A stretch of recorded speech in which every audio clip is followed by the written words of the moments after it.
See you next time. Bye. Peace.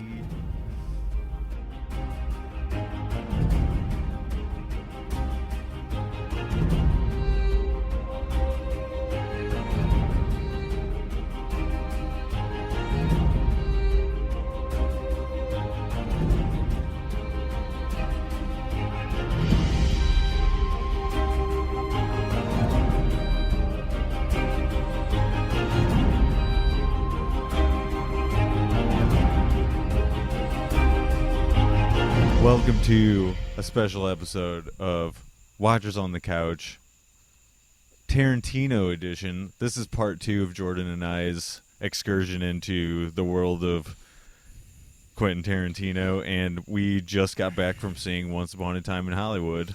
I will say that I'm feeling up. I'm not low energy Jeb like last episode. Yeah. But we were both Leb Jeb last episode, weren't we? You know what? I'm not going to disagree. We weren't thinking big. Well, we have also, like, as someone said in this movie, if you eat before you have to do your thing, you get sluggish. Amen. One of my favorite characters, actually. Yeah. We'll talk about that later, but yeah, one of my favorite characters. Oh, yeah, absolutely. So, as we said, we just got I back feel like from we already just jumped into it. But the Arnold Theater. We have to mention a couple things. The Schwarzenegger Theater. Yeah, because we want to give our genuine human experience here. Yeah. Well, can we talk about the fact, since it is Jordan Wakefield, that I did get high, and so did you. Yes, I did. And so we started out the experience that away. And I said, if I'm seeing a movie called Once Upon a Time in Hollywood, I'm doing the whole let's go on to the drive-in, let's go into the drive-in, you know what I mean, and get ourselves a snack. That I'm doing that, so I got a whole meal. Yeah, you ordered chicken fingers and fries, and it was going to take a little bit. And I got a bag of Kit Kats, right. And I got a Corona. Right. And it was like sitting in my car, let's go down to the lobby and get ourselves a snack. What I should mention also before is that I forgot my wallet on the way to Jordan's. Oh, this is fun. Yeah, so Jordan ended up paying my way both ticket and snacks. I got as you do for a friend. Exactly. That never happens, by the way, but for some reason today What, it did. friends help you? Yeah, I know. I know. It's less and less over the years. Yeah, now that social media. So Jordan had not seen the movie yet, so because the chicken fingers are going to take an extra 7 or 8 minutes, it ended up taking about 10 minutes. All right. So you got there after the previews. You actually got there at the exact moment the movie was starting. Yes, I was So can I tell in, you about the previews real quick? Sure you can. But I want to mention, as I was walking in, even the theater advertisement was ending. So I got to the very, very... Oh, he nailed it. Yeah, like I nailed if you it. wanted to pirouette down and in a quarter turn and take a seat, it was the perfect moment. Yes, so as you mentioned, I missed all of the previews, and I am genuinely interested in whatever the previews... So I almost want to just say this because I was sitting there and I thought, these movies all look great. Okay. I will not remember to look up any of them. Okay. Only if they are shoved in my face by the Netflix algorithm will I ever see them again. Okay. And I thought, what a shame. So maybe they didn't rise to quite the No. importance of... No. I'm just saying that's how the human mind works. Yeah. Like, I'm here to see a whole other movie. Mm-hmm.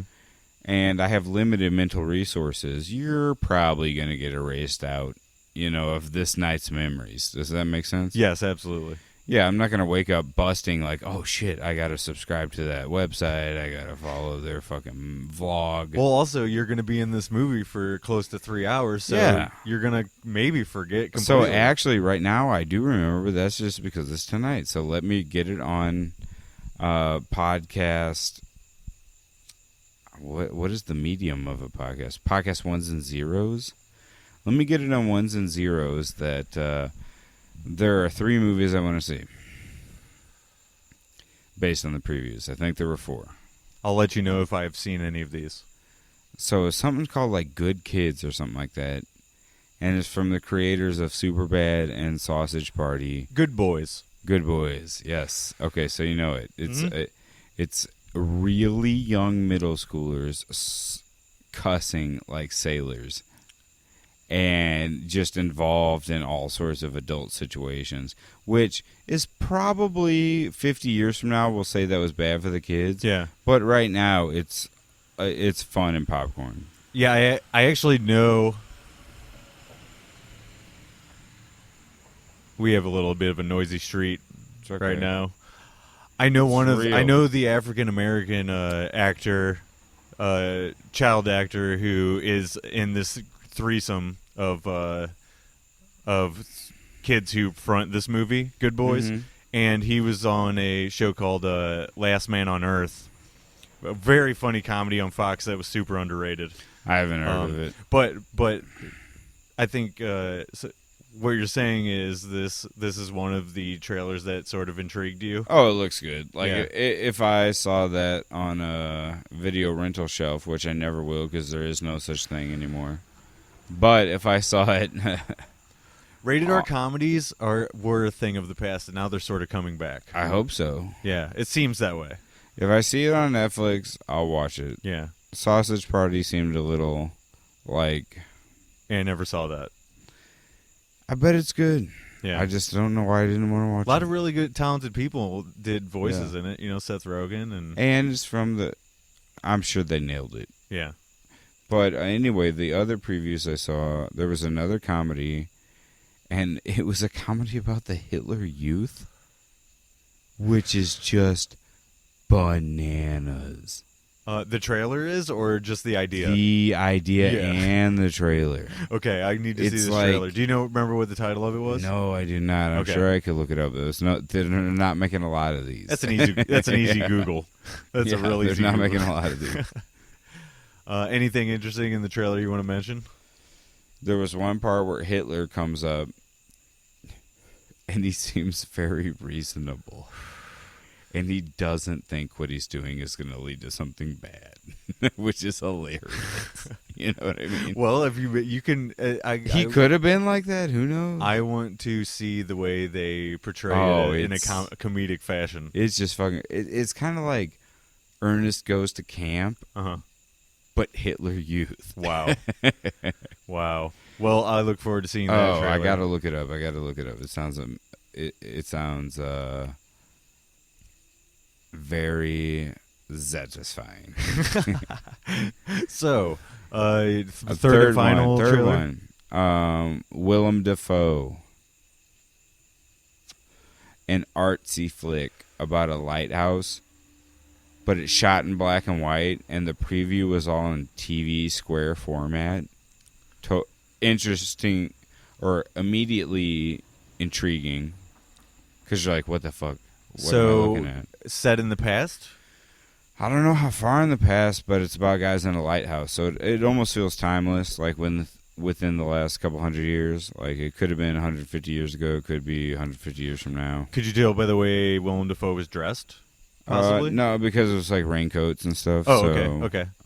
Maybe I missed something. I'm sure I missed something. It's all right, man. But an artsy-fartsy Willem Dafoe black and white lighthouse movie that looks awesome. Okay. The way the trailer was cut, I can't imagine how it would not be good. Like, if you're there for something the pace of Jackie Brown or Once Upon a Time in Hollywood, you'd be into a lighthouse movie with Willem Dafoe. Well, Quentin's movies are very artful, you know.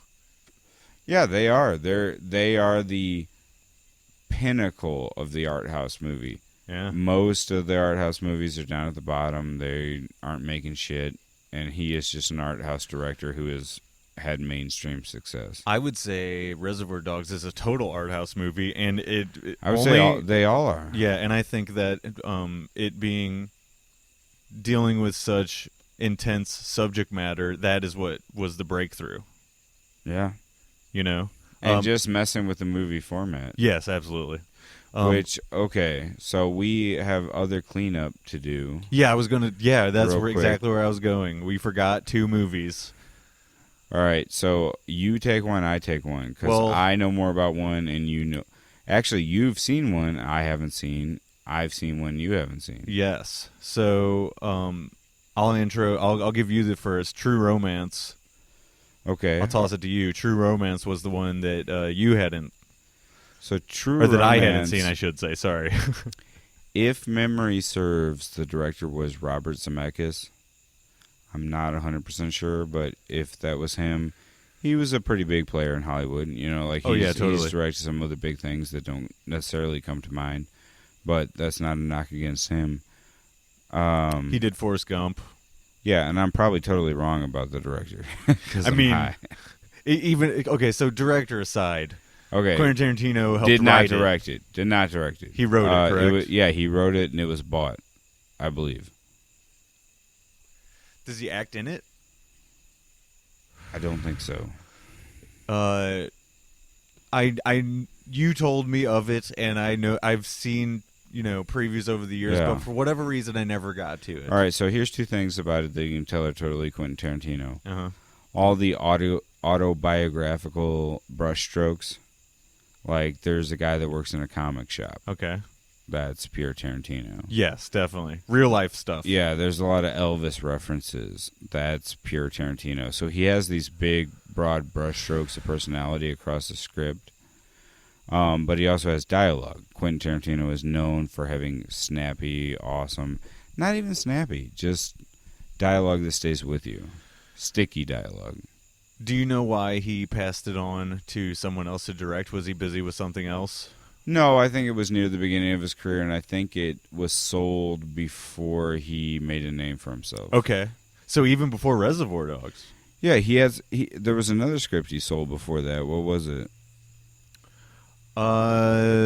Let's see. Was it Oliver? No, that was the Natural Born Killers. It might have been around the same time. Okay.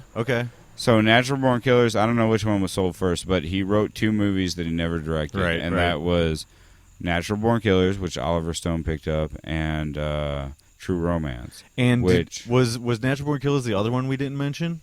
Yes. Okay. That's the one you're going to comment on, because I haven't seen it. Yes. So should I just do that then? Well, let me talk about True Romance. Oh, yeah, go ahead. I haven't really said anything about it.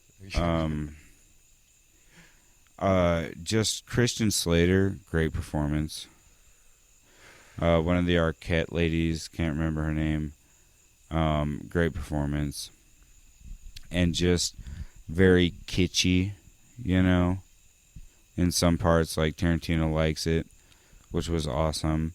But just great character moments and great moments, like in all Tarantino movies, when violence breaks out, it is very much in service of the story rather than the other way around, like we're inserting violence to prop up the story.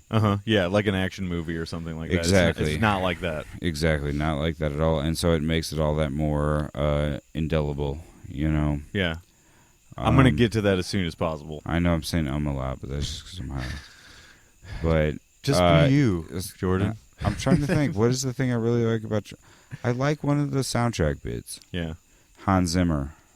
Oh, great, yeah. Hans Zimmer did the track for True Romance, and a lot of times when I'm just thinking about somebody, I'll put on that track and just think about them. And the word romance doesn't have to be man, woman, sex, It's romance is an ideal that you have in relationships. And so I think when I listen to that track and I think about the theme of the movie, and even when it is man, woman, like that's a beautiful thing. Yeah, no, can't disagree there at all. I found it an interesting title, but never enough to pull me in. And then, of course, I've seen the trailer. Great. It's great. You should. It has one of the best Christopher Walken performances of all time in that movie. Well, they sold. Yeah. There you go. Natural Born Killers. Of course, Oliver Stone directed it, written by Tarantino, and I feel that Oliver Stone did a disservice to the violence aspect. Sorry to hear that. He took it too far.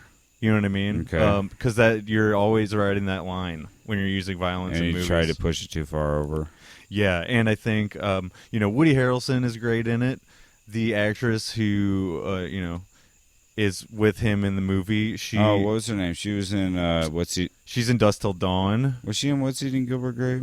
Or am I thinking of something else? Oh, well, Leo was. I want to say she was. I want to say that was her breakout. But she's a great actress. I don't think it's any of she the always actors. plays kind of a nerdy chick. Yeah. A lot of the times. Nothing about the actors is the problem with the movie. They are supremely talented, and even Iron Man. I didn't mean nerdy. I meant dumb.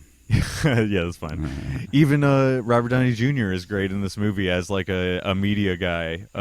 Who's sort of like the hard copy reporter sort of face it, trope. Though, Tarantino is also a master of casting. Yeah, he's and the movies that he's directly involved with, casting. Have you ever had a problem? I can't think. Off the top of my head, I can't think of. I can't think of it. All right, I have one. Okay. I don't really like David Carradine, but I think that's just a hang-up of what I know about the dude. Yeah. I don't think it's because he was a bad cast. Yeah, right. Other than that, nothing. Well, in a single movie. I can think of one of the girls in Death Proof I felt was not as genuine as the character Which could one? have been. The black girl racist? I think so, yeah. You're racist. I know, man. Racist. It's a big hang-up I got. Just kidding, everyone out there in podcast land. Dude, Quentin Tarantino movies are not racist. No, definitely not. And certainly that was not my issue with that actress. And if you think it is, we reject your hypothesis. Yeah. Wonderful, yeah. No, I just felt like her character was not as realistic as I come to expect from Tarantino. But I feel that. But the style of that movie didn't call for that necessarily. No, it actually needed kind of those paper characters in a way. Yeah, so I think without much further ado, we should get to this movie. Let's get to it. Can I grab a beer? Yeah, you can. We have quite a bit to cover. I will hold your microphone. Sorry. This is going on the bonus show. I think I'm going to pass. Okay. Good call.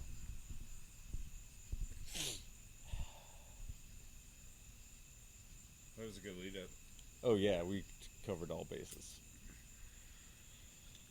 It's going to be interesting to talk about this movie because I don't really know what to think about it until I talk about it. You know what I mean? Hello. Get that gas out. Nice acoustics by Chris. So, let's discuss this film, shall we? Was the most unnatural way That was super unnatural. But it kind of brings us back to the 1950s and 60s, which is when this movie is set. Chris. Yeah, and if we're just gonna kind of go through the movie and not worry too much. We're gonna skip around a little bit, is what I'm trying to say. We will go wherever our tongues take us. Exactly. So we open with this very unnatural seeming interview between the interviewer, who I think he introduces himself, but I don't remember his name. Kurt Russell does the narrator's voice later in the movie. Is it him? No. Okay. It's the reporter interviewing them on the set of Bounty Law. Oh yeah, and it's very buttoned down. Yeah, it was awesome. It was So what's interesting about this movie, I think, in terms of setting, is that you're placed immediately in a very 1950s view of things, and it's black and white. Right. And then you switch to color, and you realize it's 1969. Yeah, right. And our main character is a dude that was the shit, but a decade ago. Right, exactly. 8 years prior, he was on top. Yeah. He played the hero. Exactly. Which is what you would expect from somebody that came up in black and white. Yeah. And then the industry is completely changing, and you got to deal with characters like the director is quite the character. Oh, absolutely. The director of a movie that Leo's character, Rick Dalton, is he's in especially that scene in the trailer where you get the full meal deal of what the director's all about, So what's so interesting, and if we don't address it, our jumping around will seem insane, but What's so interesting is, as Tarantino fans, I mean, you gotta be fans of film in general, I think. So, I had a film appreciation class where we had to watch, like, Citizen Kane. Yeah. Did you ever watch that movie? Yes, also in a film appreciation class. Yes, and it's like, oh, shit. There's, like, good shit. Uh-huh. Yeah, it's among, I mean, if not the best, it's among. And you have to realize that a filmmaker like Tarantino is completely influenced by that stuff. Oh, absolutely, yeah. Classic Hollywood. Yeah, he is a student of the game. So one thing I thought while I was watching this movie, and they were delivering different acting performances, and you know it's for a take. Yeah. And DiCaprio nails it, like, in the movie, in the meta movie, in the what you think about movies. Uh-huh. And you realize there's probably a lot of old actors that fucking nailed it. Like, what won Best Oscar in 1958? Yeah. I bet it's awesome. Right, exactly, yeah. And it kind of makes me want to go back and watch those movies. Yeah, I actually listened to I listened to a podcast that is going down the 100 most loved movies by Turner Classic Movies, or something like, or some kind of list like that. We watched my daughter and I watched the movie Heidi. Uh-huh. And it was made like in the late 50s or late 60s, something like that. And we loved it. And I thought, dude, there were moments in that movie where I was on the edge of my seat. Yeah. Or there were times when there was like a dance and song number. I'm like, dude, you don't see anything like this. No, you don't. Yeah. It's classic stuff. My sort of knowledge of old Hollywood centers mostly around Twilight Zone. That's a good entry point. Yeah, Twilight Zone. I love I could put on any episode and enjoy watching it. So. Trying to think if there's anything else old that I really liked. Marx Brothers. Yeah. Have you ever watched Marx Brothers? No, not at all. But I know they're renowned. They're good. Yeah. Dude, they hold up. They're good. Let's talk about sort of the setup of the way this movie is structured, because you go in knowing that it's only going to be vaguely about the Charles Manson murder, right? I assumed it was vaguely about the Charles Manson murder. Yeah. I now think differently, except that in all details it really wasn't. But it was a huge underlying, like, it's sort tension of builder. Yes, it's a cloud that hangs over the entire experience, because we're going somewhere. They show you pretty early on Charlie. Yeah. And the dude that plays Charles Manson is in what? 2 takes, right? Yeah, he's barely in it. 2 camera shots, barely in it. He's his spoiler, but this whole thing's a fucking spoiler. Yeah. So if your dumbass didn't figure that out, people that come to the show know they're getting spoilers. So yeah, he's a shadow that hangs over this movie, a cloud, if you will, and the idea of him permeates throughout. He creates all the tension, actually, which I was actually thinking. If you didn't know who Charles Manson was and you didn't know that reference when they showed him in the beginning of the movie, what was that movie like for you? I'm not saying it was bad, but it might have been totally different and cool for all different reasons. Yeah, yeah. You know what I mean? Like, we can't take that Charles Manson filter off because we know. Right. And the whole Roman Polanski thing. Yeah. He did another...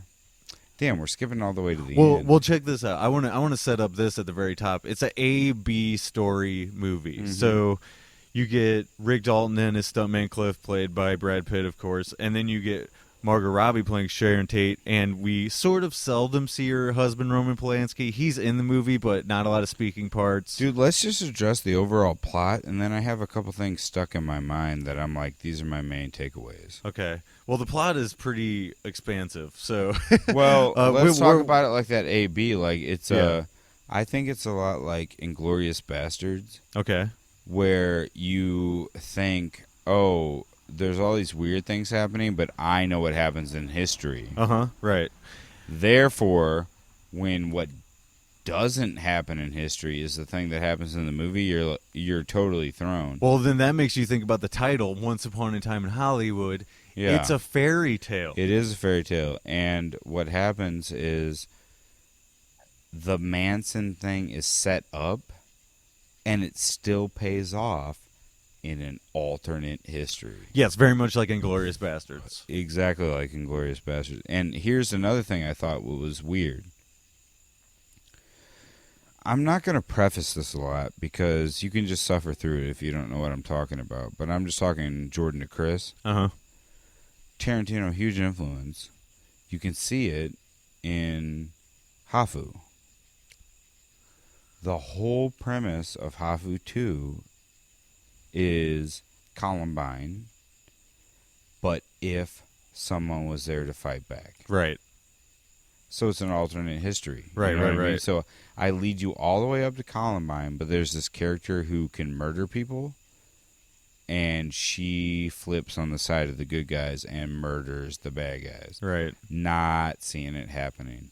I felt like Once Upon a Time in Hollywood did that exact trick.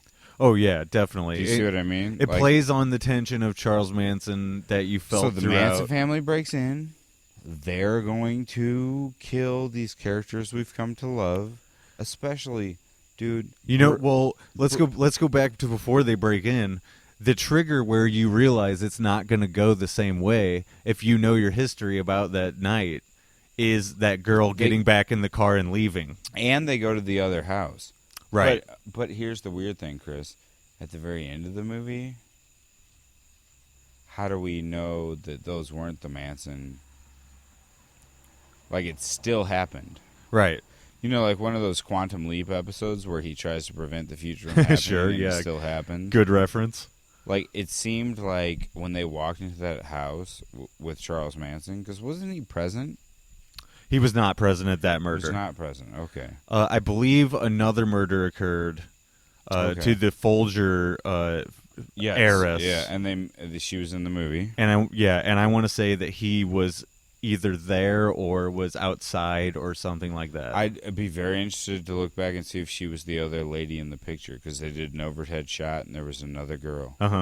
Maybe it was the Folger. Yeah, and what's great, what you know, knowing I was probably going to see this again, I didn't want to look up the history. I like the magic of the movie. Yes, me too. And it almost played on my ignorance because I don't know what the actual body count was. Right, most people know vaguely. I remember his name, Charles Manson, and I remember her name. And then there's a couple of there's two other males. One was the hairdresser. I don't remember any other anything about him, but I remember Roman Polanski not being there and getting away. And turning into some. Well, the hairdresser, former lover of Sharon Tate guy, was one of the guys who got murdered in the house. Besides that, I don't know. Yeah, I didn't know that either. But it sets it up when they walk away at the end where you got your alternative history, but you also got kind of a huge question mark stuck in your simulation theory. Yeah, like, absolutely. did something still happen, but it was different? Yeah, because we don't know what happens to those characters after that. It's like Final Destination. Right. You know, like you cheat death once, and then it comes back in a different form. Yeah, no, I really like that idea behind that. I didn't even think about that at all until you brought that subject up. Yeah, so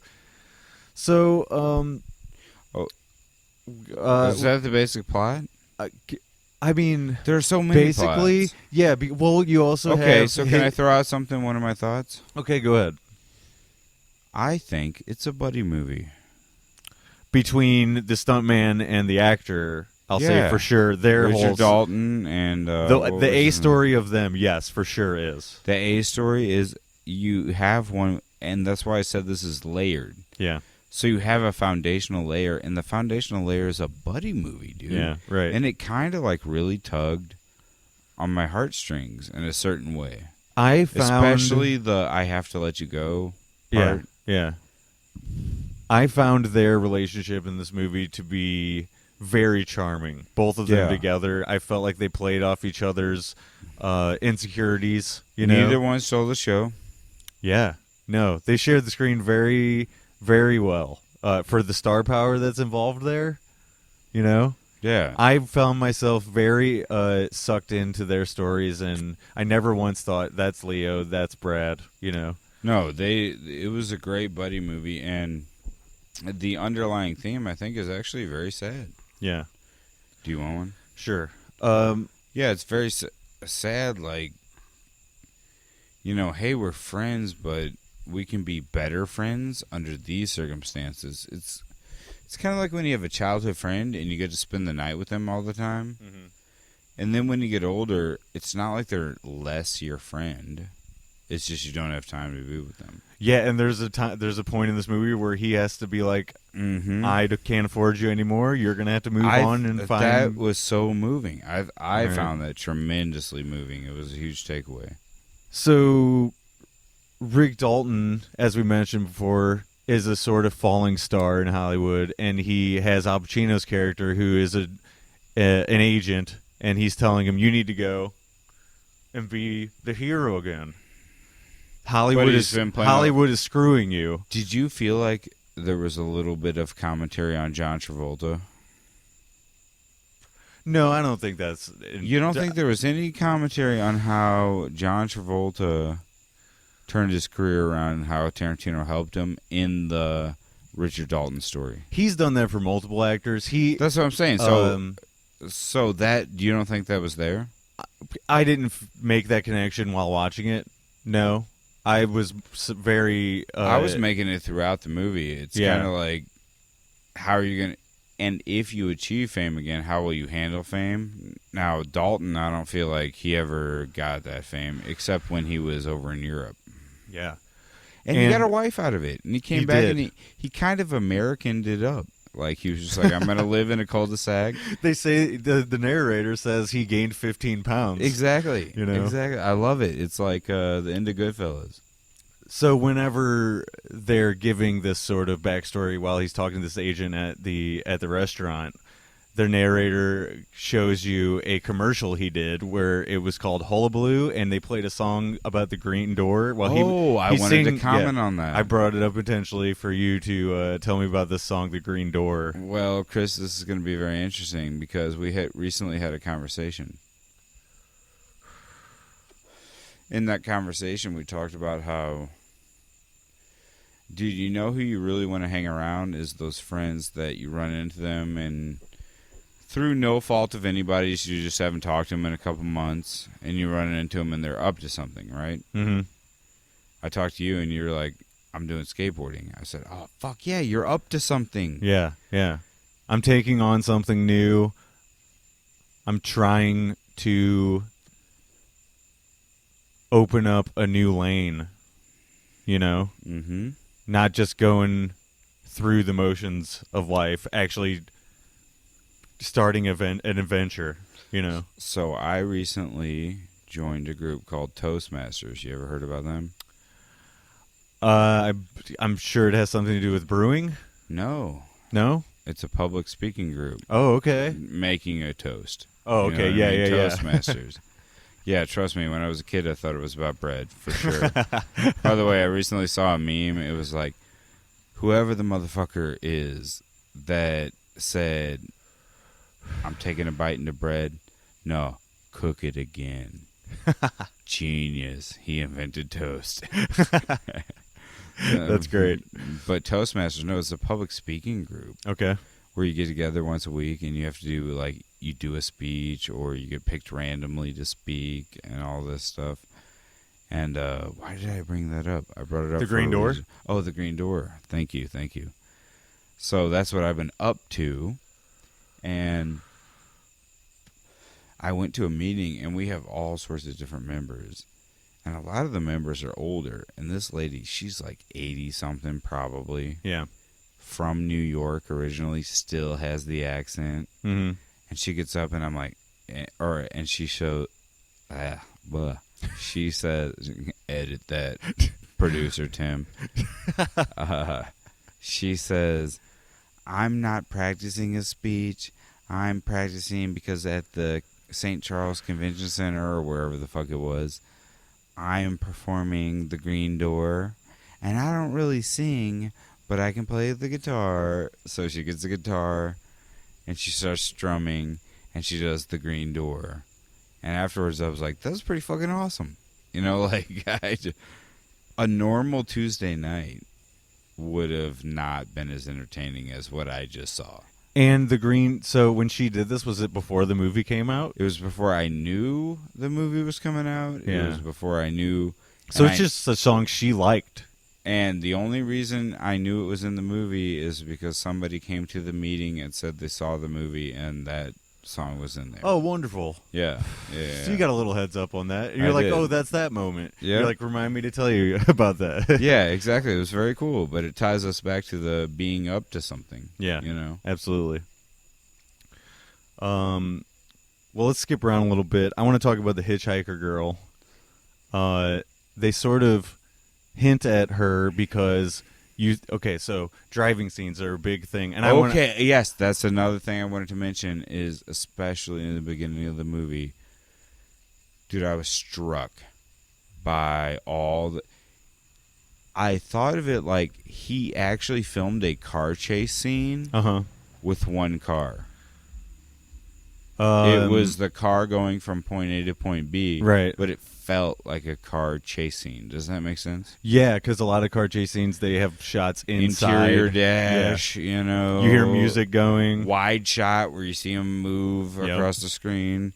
Yeah, there's a bunch of driving stuff I want to get into. Yeah, I felt like if you could put a reigning crown on Tarantino for this movie, it was he invented the car chase scene with one car just going to a normal place. So there's been I've heard gripes about the amount of driving in this movie, because of the length of the movie. I enjoyed it too. I think it serves many functions though. Going back to the hitchhiker girl, Cliff, the stuntman, can't just find her right away and have her take him to the ranch right away. He has to have the seed planted. Yeah, so you get the chance encounters with her the first time. It would have he's going the opposite way. It would have felt too much like a gimme. Yeah. Yeah. And Quentin Tarantino's not that guy, So second function that I feel like it serves, it shows off the scenery of the movie. Very much a set piece. Yeah. The whole movie was very much a set piece. That Sunset Boulevard strip, he redid at least 4 blocks. The time and the place was very important to this movie. Yeah. And you actually Reservoir Dogs could happen now. Right. The second time he sees her, he's driving around the corner by this place called the Pandora's Box, which was a super hip club around that time. They remade exactly what it looked like. I love all those little touches, man. All that stuff's great. It also matters with what Richard Dalton told him he had to do. Mm-hmm. So you notice the first time he has to fix an antenna, and he doesn't pick her up. Am I right about that? Yeah, he's on the roof. Yeah, so he doesn't pick her up. He's not going her way. Because, he has to go back and he has to do a chore. Yeah. And she does this really cute play sad face. Yeah. I was instantly intrigued by that character. Where I know I'm going to see her again. You know what I mean? She was that immediately. Harley Quinn-esque. Yeah, absolutely. So the second time, though, he didn't have any instructions. Right. If I remember correctly. So he had the day free. And he was like, well, fuck yeah, I'll pick you up. It's the third time. Now, I also thought... I told you last time that someone said this might be Quentin Tarantino's commentary on the Me Too Harvey Weinstein thing. Okay. I don't know. I think that might be a stretch. It is. I feel like it's a stretch. It serves the story. So, but that scene where he picks her up, if it did connect, that was the scene. Yeah. Because he asks her about her age, and she says, "I'll do it anyway," and she has the whole unshaved pit. Yeah, totally. Which back then would be like, there's a girl who's down. Yeah. She's showing me her pit. Right. And she's laying in my lap, and he doesn't go for it, which kind of makes him very heroic. Yes, you're drawn to that aspect of that character. Yeah, right? You're like, oh, he's a tough guy, but he has a moral code. Heart of gold. He's like the old West gunfighter. He has a moral code. And that is in direct conflict with the stories about that character of him killing his wife and everyone being other stuntmen. By the way, what a great, 30 seconds or 45 seconds? I don't know. We could dance all over. So I want to finish with the hitchhiker girl because I have another. Okay. Well, okay. So first of all, with the car thing, another purpose it serves is shows the car culture in America. That is a thing. Yes. And radio, California was always at the foreground of that automobile culture. And radio goes right along with that, which is another thing that ties into it. Allows him to show off exact, as we mentioned in the last podcast, exact recordings of that time. Music is bar none. Yeah, and there's actually little tiny things I'll mention later about the music that were like keys into what is about to happen that I noticed on second viewing. His use of existing music to be able to splice it into a soundtrack is fucking unbelievable, and something I try to emulate all the time. He's just an encyclopedia of the shit, you know? So one interesting thing I found on second watch about the Hitchhiker Girl, when we actually get introduced and get dialogue from her, she's alone, away from the other cult members. That's when he picks her up. She's alone, away from them, separated completely. And she really stretches it out and calls him in. Yeah. And, you know, super cute scene of her leaning in the window and all that stuff. I love that girl. I want to see whatever movie she's going to be in. Right. She's my number 2 crush right now. Number 1 crush is guitarist for Baroness, who's also a female. I got to say, also, there's another separation moment that I saw, which I really liked, was when it's right after the scene where Cliff meets Old Man Spawn and knows that something is up, but not quite as bad as he thought it was. Oh, great scene, by the way, because you were totally tense. Yes. And then he just dissipates it. And the symphonic soundtrack leading up to that, the tension is very from motion pictures at the time. Yes. Like, I just love how he used specific style of instrumentation there. But I gotta say, her positioning when the whole flat tire scene is happening, she is at least 2 or 3 feet away from the crazy rabble of the rest of the girls in the cult screaming. She seems centric, though. It seemed like I saw her. That pulls your eye away from them. Yeah. In the background, you see her, and you know whatever she does, they'll do. Yeah, right. She led them into the situation. She's the central character that led this to the situation happening, you know? So he makes sure that you know she is one of the most integral parts of this situation ever even happening. And she really helped set up the fact that compound is cult-like. Yeah. Again, back to the Charles Manson tension. She's constantly saying, Charlie would have loved you. Or in so many words, she's saying, you got to come back, so you can meet Charlie, that kind of thing. So a broader take on the tension is that's what I kept feeling throughout the whole movie is Tarantino kept building tension in these completely meaningless, and I don't mean that in a you shouldn't be interested in the first part of the movie, but I mean, like, you're interested, when is the violence going to happen? When is something crazy? When is a right turn going to happen? And it all ended up being very humanistic. Yeah. And well placed. The tension. Yeah. And then finally, you got a taste, and that was Brad Pitt's character beating up that dude. And you think Tex is going to come down, and you're going to get another fight because you're used to action movies. Right.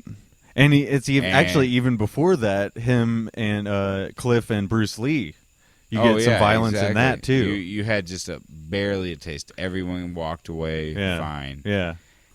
But yeah, it was a super slow ratcheting up for kind of a really awesome payoff. But in that sense, I felt it was very Jackie Brown-like. Yeah. Where a lot of stuff that was happening was mundane and super interesting. But all those super interest peaks were in service to what you knew was going to happen later. Yeah. And also building those characters and really rounding them out, and you get a really nice idea of where they all come from, their ideas about things. Let's since we're on the Bruce Lee sort of thing, I want to mention something that has come out since this movie. Almost immediately, everyone was criticizing that Bruce Lee would never have said that about Cassius Clay. And of course, there's going to be trolls crawling out of the woodwork. Even his daughter said he would never say that. What other historical characters are realistic in Tarantino movies? Right. It's a style. It's a choice. But it turns out Quentin Tarantino knew his shit. He had read many biographies. That does not surprise me. And he straight up fired right back and said, I read one of the autobiographies, and he absolutely would have said something like this, and in fact may have said those exact words to his wife, because his wife wrote a book about Bruce Lee. And the whole thing about Bruce Lee is his hyper-confidence gave him his results. I meant to say biography earlier, not autobiography. No, I gotcha. Yeah. I gotcha. But his hyper-confidence produced results that made him hyper-confident. They're not decoupled. You know what I mean? Yeah. And Bruce Lee is not your normal type of guy Sam either. used to tell me, if you think you're a bad motherfucker, there's always someone badder than you. Unless you're Bruce Lee. Oh.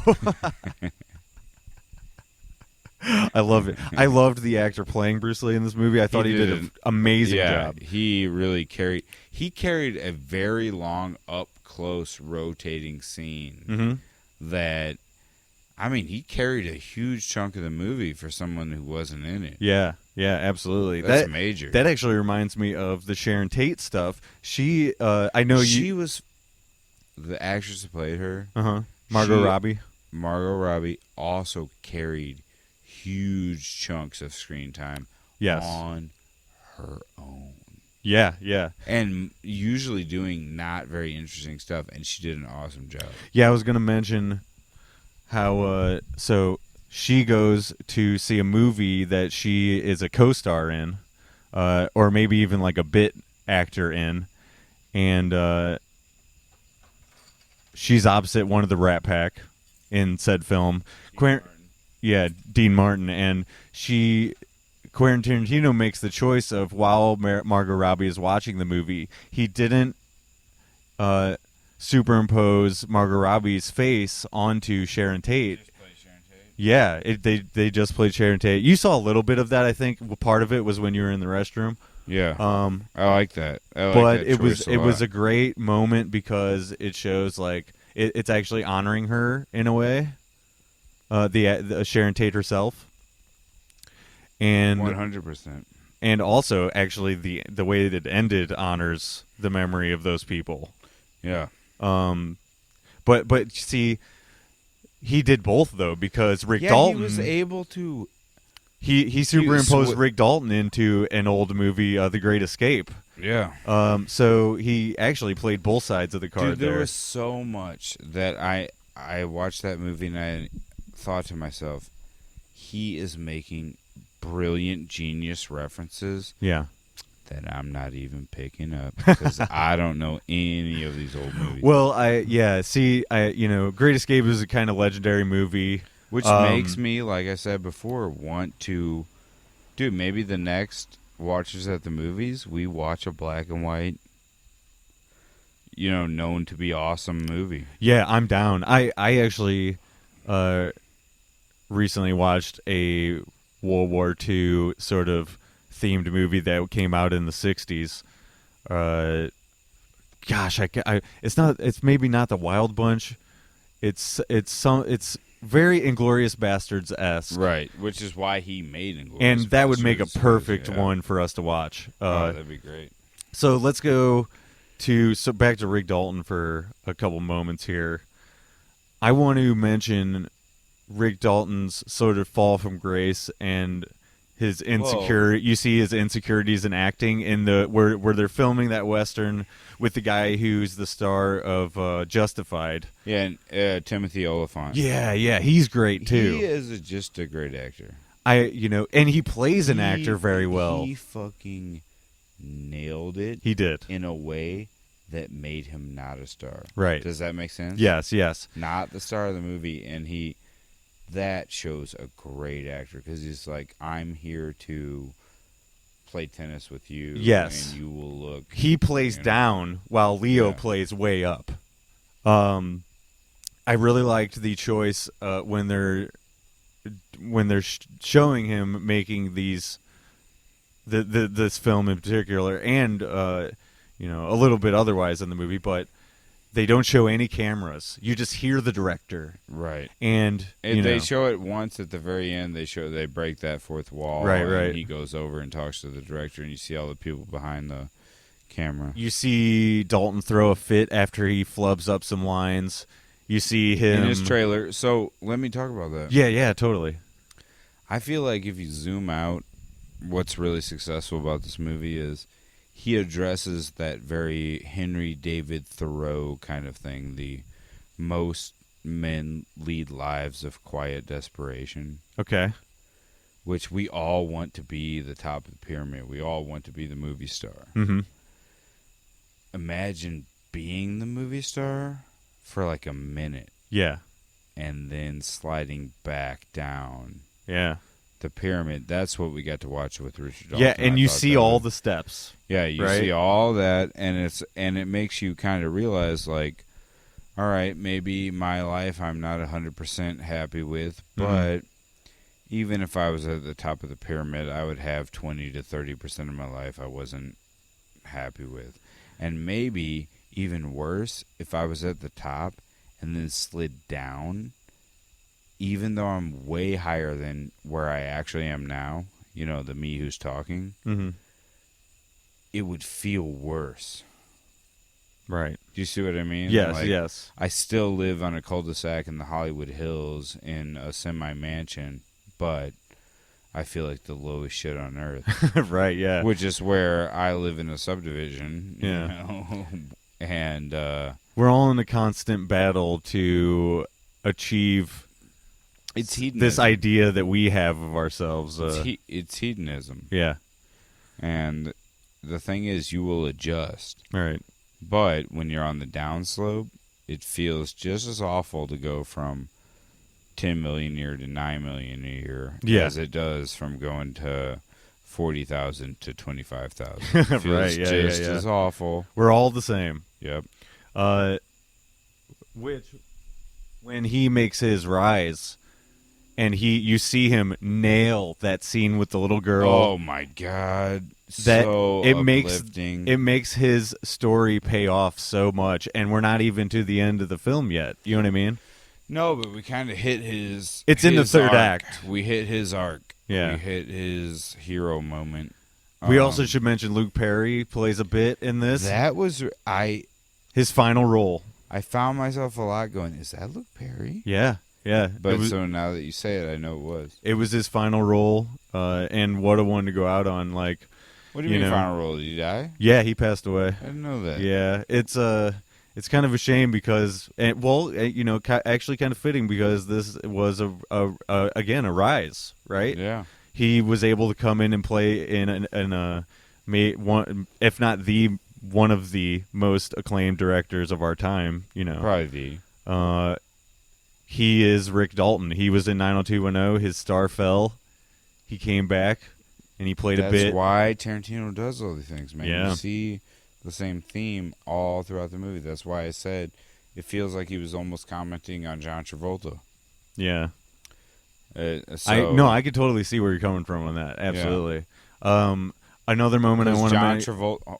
Go ahead. Go ahead. I was just going to say because John Travolta's reemergence came from him switching to play a bad guy. That was like the first bad guy he'd ever played. Yeah. And what happened? Boom! He's back on the back on the map. The dancing scene did him a lot of favors too. So is that insane for Dalton to think that playing a bad guy would bump him back up?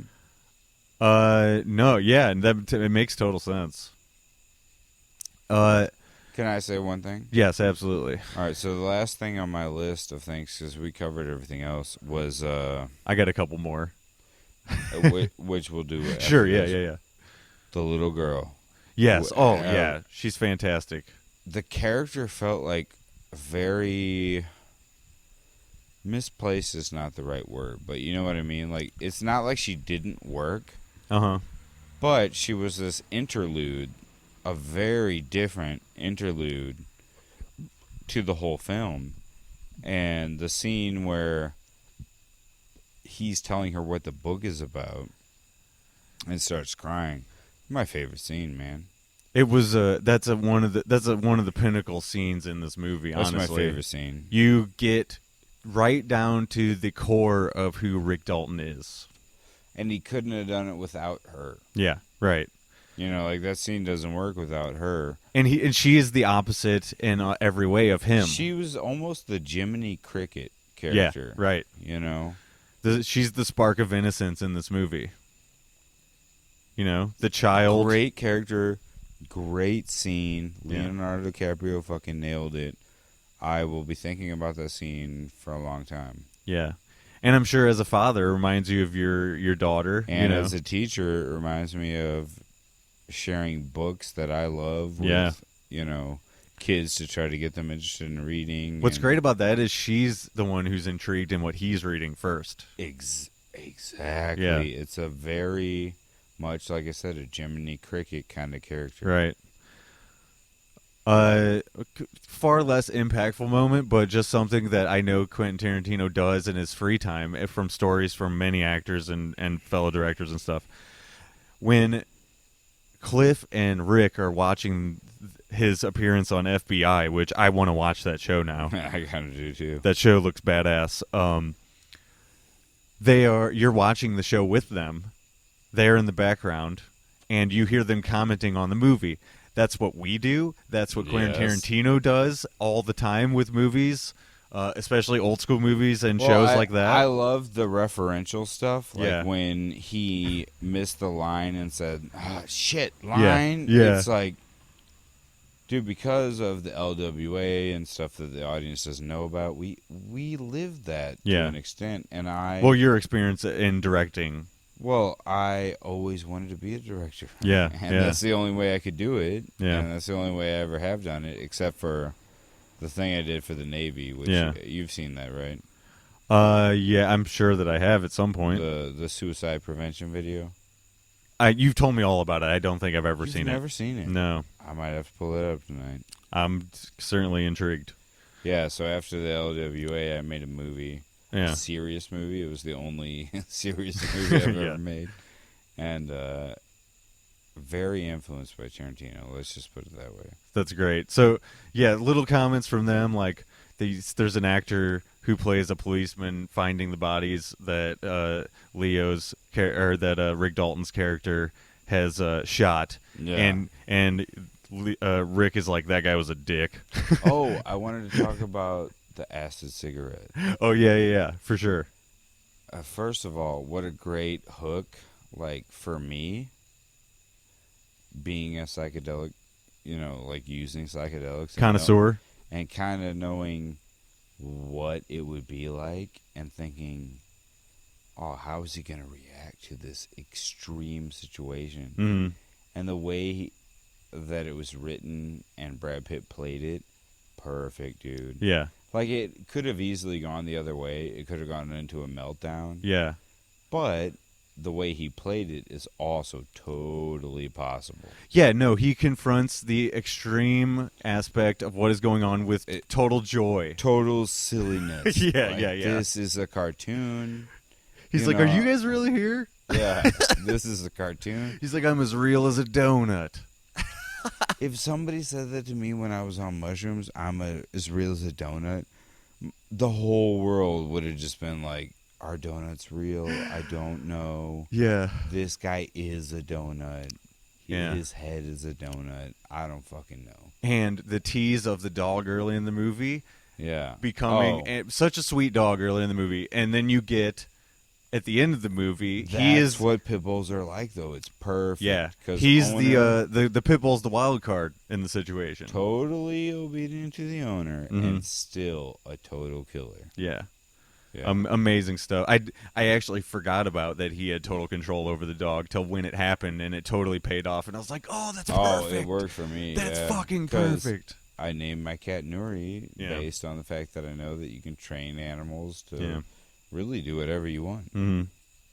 So, another thing I want to mention, there's a specific music cue that I picked up on the second time around. There was more than one, but this one was a song saying "You're almost out of time," and it's showing Sharon Tate before you know that it's not going to go the way you think it's going to go. Right. It's towards it's when I think they're in the Mexican restaurant. That makes sense. Yeah. It just builds. It just adds to the build. There were a couple signs also that they would appear in like the upper right hand side of the screen, and it would be like, this is not what it said. I don't remember what it said. Okay. But it was along the lines of like, time's almost up or something like that. There would be these subliminal cues pasted in the setting that it's like, oh man, shit. now I want to see it a third time. Yeah, ratchets up attention. Did you remember near the end that whole neon lighting up sequence where they showed a bunch of signs in a row on the strip? Yeah. It was just like, it didn't show the street view. It just showed the signs in isolation lighting up. Right. Yeah, that was super. That was a great setting technique. Yeah, he's planting you right smack dab in the middle of that. Right, I love it. None of that stuff gets past me. Which, as a movie lover, they're playing to us. You know what I mean? Absolutely. The other music cue, or maybe just something that I really liked, and I didn't really think too much about how the lyrics fit. But during the final fight, the juxtaposition of "You Keep Me Hanging On," which is sort of like a mid-tempo sort of pop tune, along with this ultra violence happening, I just really liked his choice there. I love that song too. Yeah, which made him not speed up the end scene, because the end scene was what you were waiting for. Yeah, the violence is what you were waiting for. Right. And he didn't like indulge in violence. Yeah. But he kept you moving at a pace where you knew it was still all about violence. Yeah. Right. There was multiple times where like Francesca would scream, and she's the one that pulls you back into reality in that situation. Oh, she's the best. And let me just say, super hot. Oh yeah. Just amazing Italian look. Yeah. But it was very Hollywood-esque, and she, like you said, as the feminine energy, she pulled you back to reality to go, oh no, this is scary. Yeah, right. Like, this seems like it has an up-tempo, and it's kind of funny because of the acid, but no, it's scary. So 2 more things about the final scene. Back to the acid cigarette. He is on that while he is performing these pseudo horrific, also heroic acts against these people, these intruders, because he is high. In the zone. Yeah, because he's high. He's in the zone. It sort of plays along with what he's able to pull off. Like, it unlocks this ability. Tarantino built him up as a hero throughout the whole movie, to where you believed it. Yeah. You believed that he could handle the acid flush. Even under the influence. Yeah, exactly. He has the help from his dog. And he's a rough and tumble guy. Yeah, he's ready for whatever is about to happen. Yeah, absolutely. And then the other thing, which we didn't even really mention, that Rick Dalton was in a super badass movie where he torches some Nazis with a flamethrower. Yes. Turns out that super early in the movie scene, like, it's when the he's callback. That's the the callback all the way at the other end of the movie is the flamethrower. Just like a comedian that ends his last joke and tying it into a joke that happened in the first 5 minutes. Fucking awesome. Yes. So, and it pays off. It makes them suffer even further when you think they couldn't suffer anymore. And it doesn't even have to be believable. Right. Because the entire concept is unbelievable. Because you're just bought in. And he even made the reason it hits, I think, as well, as he makes a joke about the flamethrower earlier. He's like, "Is there any something we could do about this heat?" Mm-hmm. He's like, "Rick, it's a flamethrower." And you want him to win. Right. You don't want to see Francesca survive and Cliff be the hero and Dalton fail. Right. You want him to have his moment. And he only gets one. And it's a helpless girl in a pool, technically. Yeah. but it's a hero pop. Well, she WWE style, you know what I mean? She still has the gun in her hand, though. Yeah, so not completely, but for all intents and purposes, about to die in that pool. It's still a McMahon, you know, turn where you're like, torch that bitch. Did you notice the guy behind me who was laughing a lot throughout the movie? No, but we should talk about how that movie had a lot of laugh out loud audience moments. Yes. I mean, peppered throughout, really. I found myself laughing even on the set. I knew when the jokes were coming, and I still laughed. Yeah, exactly. I think some of his were uncomfortable laughing, and then I found towards the very end, when that stuff was happening, the final stuff, that she was laughing uncomfortably, and he was laughing for a different reason. For real, yeah. So I see, that's why you go to movies, man. Sometimes, that's awesome. Sometimes when the audience isn't distracting and you just enjoy it along with them, it makes it that much better. For sure. And I thought we had a good audience. I started I tried to start to clap at the end, and it caught on about a little bit, yeah. 30% of the people. And this is a month into the run. 60% of the people that just stick up their ass. Do you think any of those people were return viewers like us, or like I was? Maybe some, but probably just most are just like dull people in general.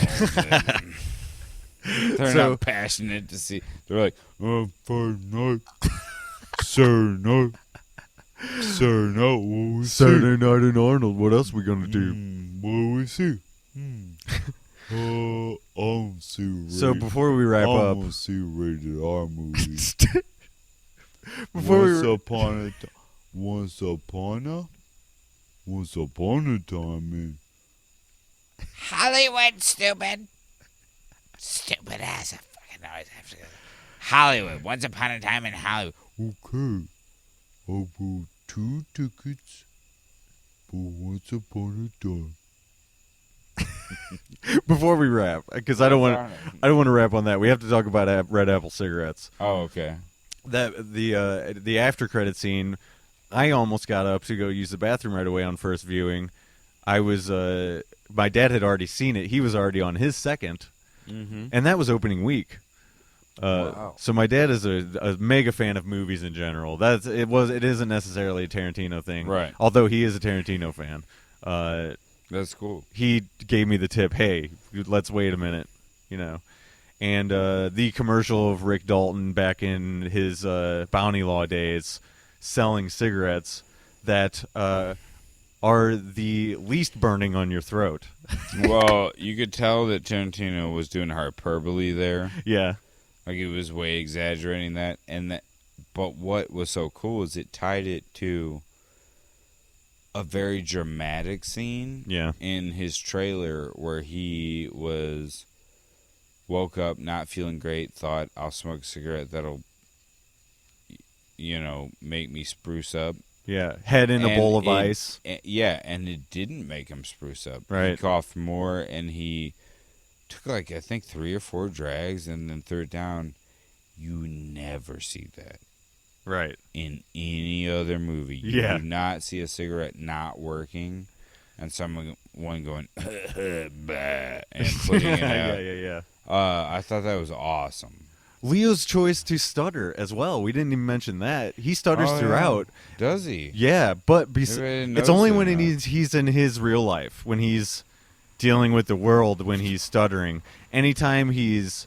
That makes a whole hell of a lot of sense, though. Or when he's being aggressive, he's also not stuttering. When he's yelling at the hippie kid sitting in the beater in front of his... can talk into a cell phone and not stutter. Right. So, yeah, that's realistic. Yeah, and, playing... Brandon's even told me when he's playing some kind of voice or something like that, or he puts on a voice. Yeah, no stutter whatsoever. So it goes right in line with that. Unbelievable.